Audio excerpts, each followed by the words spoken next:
ECOWAS readiness to deploy military to Niger have become a laughing stock. We had Tinubu keep promising and non-promising that we deploy military.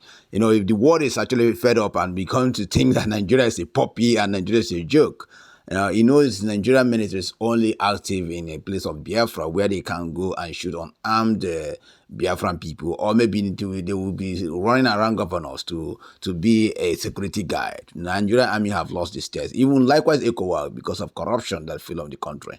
In the other side, let's talk about a good thing anyway. So this lady who have been advocating for Africans to be, recognized and Africans to stand out in the world, Africans to be able to make decisions when other decisions are being made according to other ways, have come out to spoke out. She spoke eloquently about what she thinks that will be the case to setting the waving that is going on here. We know that America is actually enforcing the Nigerian government and say, you say you want to go and strike them, let's see, go and strike them, we support you. America is not going to give their soldier. They want Nigerian soldiers to go and do the whole thing. But now, you know what?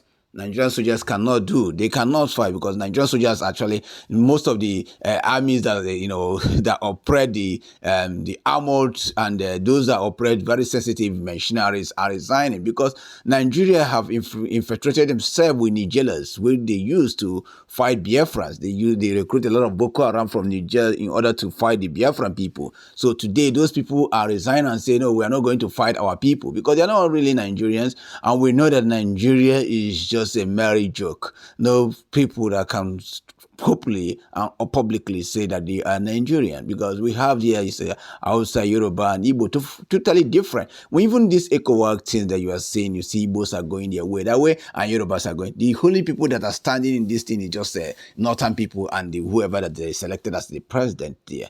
But anyway, saying this, we can listen to this lady what she think that will be the way forward and the way that the world can make Africa to be able to integrate with them totally without all this problem of marginalization or slavery. You see, some African countries are seeking independence. They need to be granted that independence for peace to reign. And in Europe, we have countries of 4 million. We have countries of 5 million. We have countries of 6 million. Why can't you grant independence on country of 70, 20 million? Why can't we do that? So in other words, we are marginalizing the Africans and now they are rebelling against the whole thing that they don't want us. You will not blame them. And if you hear what this lady is saying, you will know that she's really making sense. Let's listen to her and see what she's saying now. No way to have any meaningful engagement. If you take, for example, the fourth POCAC meeting that was held between China and the African heads of state, way in advance, the issues were clearly defined. The agenda was going to focus on trade. It was going to focus on aid. It was going to focus on investments. The African heads of states were engaged in the discussion, in the planning. The outcomes were clearly defined with a way forward in terms of follow-up.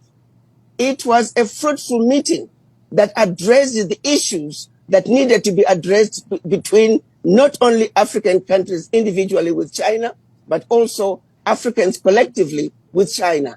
There is no published agenda. There are no issues that have been presented to the African heads of states. Africans have not been asked to engage in terms of creating the agenda and making sure that when the African heads of states come to Washington, the outcomes, the issues to be discussed are going to be meaningful outcomes with follow-up and deliverables that are going to be beneficial to both. It remains a one-sided conversation with the United States telling the Africans the agendas and the policies. The Africans are not on the table to discuss issues pertaining to us, wherein lies the problem. So what this lady is saying is also what we are suffering as people that are colonized by these Western people. Like the amalgamation of Nigeria, none of Igbo elders were knowledgeable to sit down and discuss the marginalization if they want to be together with Yoruba and Hausa to build a common Nigeria. A lot of countries like this also, the Western came and joined whoever they want to join and say, this is your boundary, this is your country. Now people are beginning to realize that, hey, I'm not where this agenda is created. I'm not a puppet. I have to be told and I have to make informed decision. This is why the uprising is coming up today. You see the problem we are having in Nigeria today.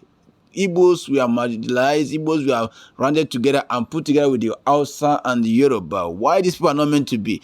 I believe that these people, for them to have their common nation, will build more good relationship than the hostile they are all facing today to against each other. Why should this be? This is exactly what this lady is saying, that the American, the Western, they came together and put up something and tell Africa, okay, we have put up this and this is what you have to do. Why did China tell them, hey, listen, this is what the agenda should be. What is your idea? What is your take on this? And let's take everything. Until they bring their own idea, China bring their own idea.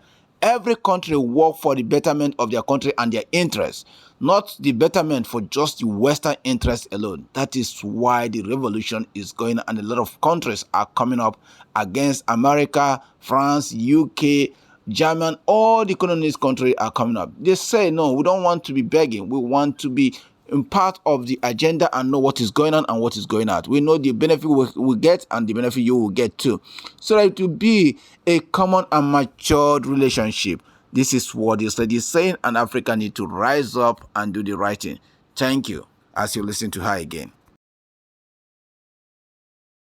They've been given an opportunity to also take their position so they can come up with an African position that can then be discussed alongside the American position. So the fact that it is a one-sided conversation, that is yet going to be another useless meeting with no outcomes. But again, I'm going to keep emphasizing the reason this is happening is because there is a disrespect for the Africans. There is a general feeling that we don't need to hear from the Africans. Their opinions do not matter. That wherein lies the problem. Why were the Africans not consulted? Why were the Africans not part of an agenda? Why was there not even an agenda like what happened during the FOCAC meeting with China?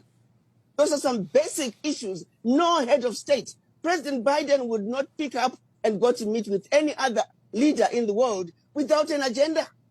That simply doesn't happen. Right. You can engage African leaders without an agenda. Come to Washington, let me tell you what I want to do for you. Come to Washington, let me tell you what you need to do in your country. That game is an old game. Right. It's not going to work anymore.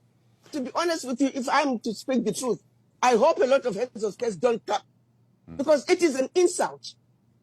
It is an abuse of the African leaders. It's a disrespect of the African leaders. Where is the agenda? Please respect the African leaders. Do unto Frankly them speaking, what this you lady want have done just unto said you. the whole truth of the whole matter, and it's left for Africans to wake up. The nations that are seeking independence need to their independence be granted. Nations that don't want to stay together need to have their independence. If in Europe, like I said, you have 4 million country, they have 5 or 8 million country, then what stop you granting about 20 million African their own nation? This is what we want, and Africa need to rise up and do the right thing.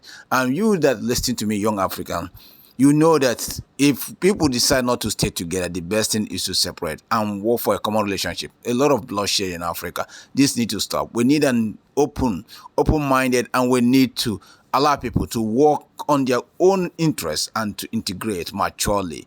And let's work in a matured and common relationship to build Africa better, just like we have in EU, just like we have in some developed Asia, just like we have in other developed North America. We want this to be happening in Africa. Africa have all it takes to stand and be great. Thank you. Because you are not going to engage those leaders who are going to come to the table as equals. You go in feeling superior, you come back feeling superior. That is not an issue with the Chinese. The Chinese are coming in. The Chinese, yes, if you don't negotiate with them and they win the game, then that's your fault. But they don't come in feeling superior. They understand that Africa has something they need. So they will come to the Africans. They will come and make sure that they let the Africans know that you matter to us, that our relationship with you does matter, that you don't get that feeling with the United States.